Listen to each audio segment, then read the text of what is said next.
The substitutions worked pretty well. That was a hell of a fight back in the second half. It's not the substitutions, it's the mentality. Is the desire, is the commitment.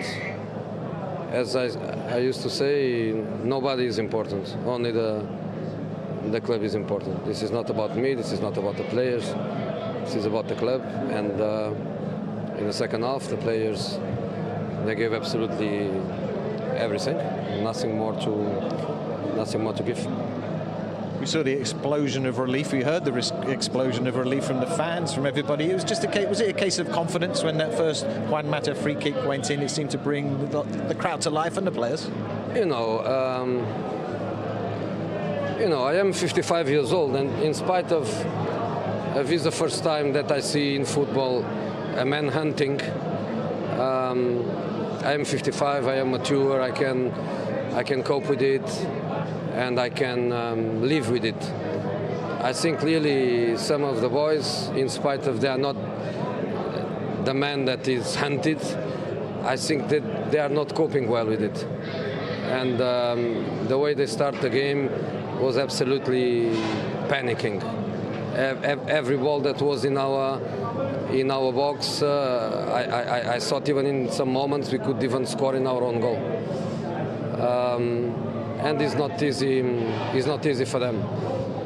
For me, it's not easy too. But I think life is made of experiences, and some are new, and some are déjà vu. But this is new, but makes me, I think, not just a better manager, but makes me even a better person, because I understand things in the human nature nowadays and in the industry where I work. I used to love it, and I still love it, but it's different. You know, a lot of weakness, too much weakness in something that should be beautiful.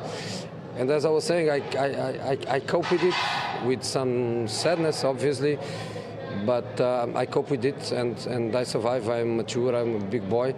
But clearly some of the boys, Marcus Rashford was sad on the pitch. Scott McTominay was scared on the pitch.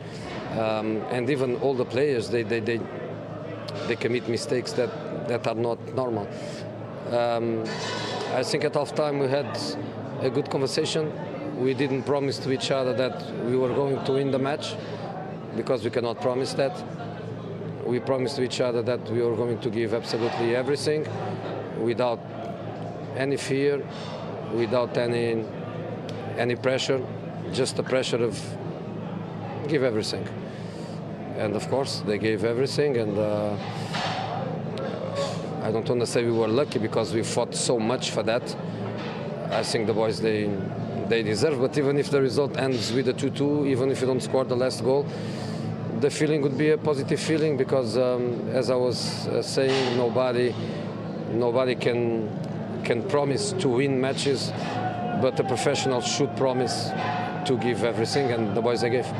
You mentioned your experience, and you've seen all these things before, and there's been a lot of speculation about the players, whether they're playing for you, whether you're able to get them up for a game. Does that response out there today tell a different story? You know, I think it's a ridiculous talk, because the players, they don't play for the manager.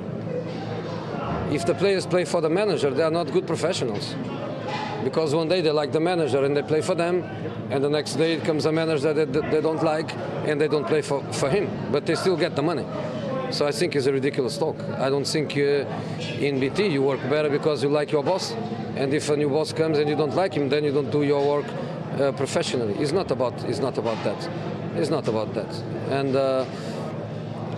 what I asked the players was exactly to give absolutely everything. Of course, we had some little tactical touches. Of course, we risk a lot. Of course, we went in different directions. We were trying to find the best way to play, and in the end, we won the match that I think we deserve to win. I think we deserve to win. I think the fans deserve to win. I think with 2-0 half-time, with all the dynamic of the man hunting,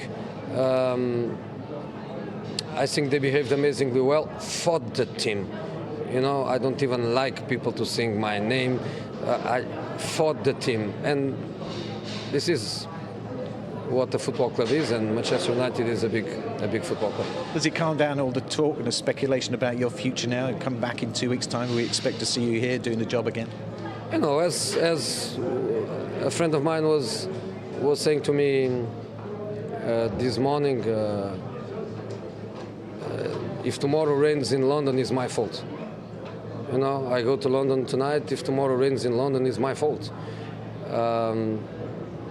You know, if there is some difficulty to have the agreement of the Brexit, it's my fault.